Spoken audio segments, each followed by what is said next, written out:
পূর্ণ লগ্নে দীঘা জগন্নাথ মন্দিরের শুভ উদ্বোধন হবে।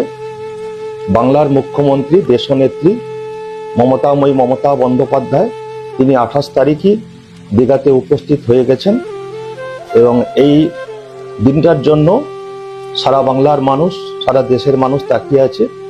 শুভ জগন্নাথ দেবের মন্দিরের উদ্বোধনের মধ্যে দিয়ে একটি নতুন অধ্যায়ের সূচনা হবে, নতুন দিশা উন্মোচন হবে।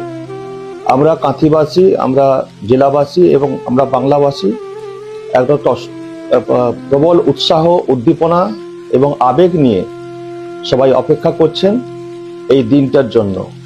এটা আমাদের দীঘার পালকে যেমন একটা নতুন দিশার উন্মোচন হলো, তেমনি দীঘা একদিকে যেমন একটি আধ্যাত্মিক ক্ষেত্রে রূপান্তরিত হলো, তেমনি আন্তর্জাতিক ক্ষেত্রে পর্যটনের ক্ষেত্রে একটা নতুন দিক উন্মোচিত হলো। এই দীঘা আজকে সারা বিশ্বের কাছে আজকে স্থান করে নিয়েছে বাংলার মুখ্যমন্ত্রী মমতা বন্দ্যোপাধ্যায়ের হাত ধরে। এই মন্দিরকে ঘিরে আশেপাশে যারা দোকানদার ব্যবসায়ীদের কিছু লাভ হবে না, একটা প্রবল অর্থনৈতিক বিন্যাস তৈরি হবে, পর্যটন শিল্পের চরম উন্নতি হবে এবং এই দীঘা একটা আন্তর্জাতিক মানের পর্যটন কেন্দ্রে রূপান্তরিত হবে। তেমনি একটি আধ্যাত্মিক ক্ষেত্রেরও উন্মোচন হবে। আমাদের এই বাঙালি আমাদের শ্রী শ্রী জগন্নাথ দেবের প্রতি তারা শ্রদ্ধাশীল। তাই এই জগন্নাথ দেবের যে মন্দির করে এখানে উন্মোচন করছেন, উদ্বোধন করছেন, একদম রীতি মেনে, নীতি মেনে, নিয়ম মেনে, প্রথা মেনে এর উদ্বোধন হচ্ছে।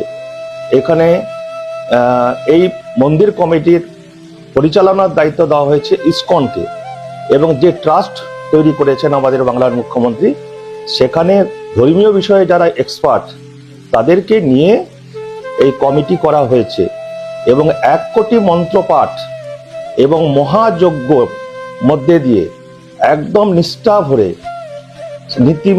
রীতি মেনে ওখানে এই প্রাণ প্রতিষ্ঠা হবে। তারপরে মানুষের জন্য উন্মোচন হবে, পূজা পার্বণ শুরু হবে।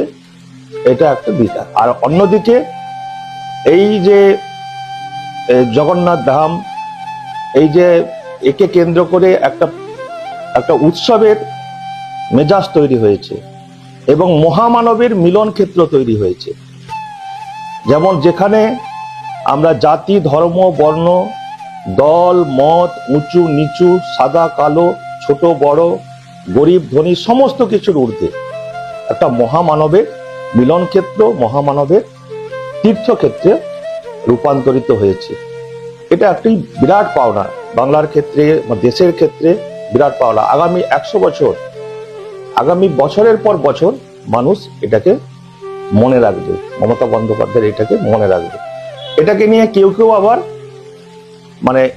এটাকে মেনে নিতে পারছে না।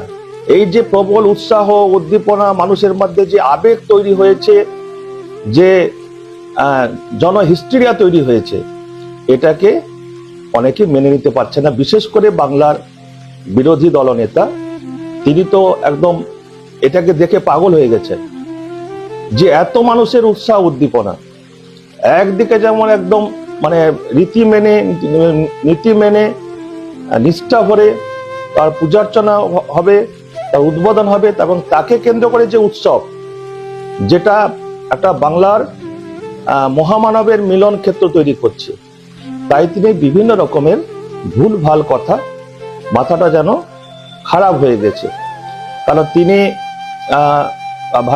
ওই একই দিনে আবার ওই কাঁথির একটি জায়গায় তিনি ওই অক্ষয় তৃতীয়ার কি অনুষ্ঠান করবেন বলছেন। আমার মনে হয় তিনি ওটা প্রায়শ্চিত্ত করছেন।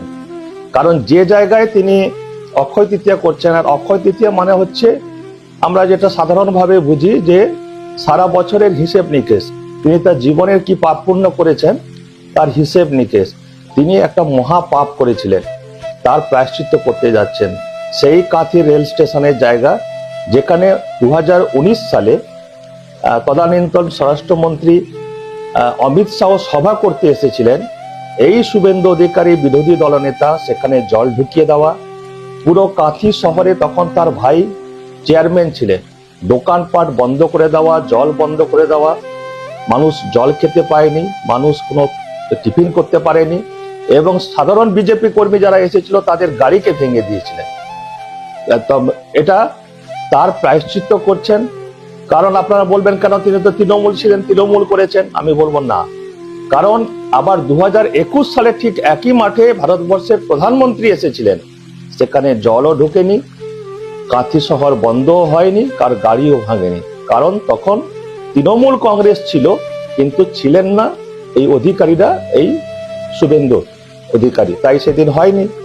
আর আমি মনে করি তিনি অক্ষয় তৃতীয়ার দিনে একটা ভালো দিন বেছে নিয়েছেন, তিনি প্রায়শ্চিত্ত করবেন আর ওখানে মানুষের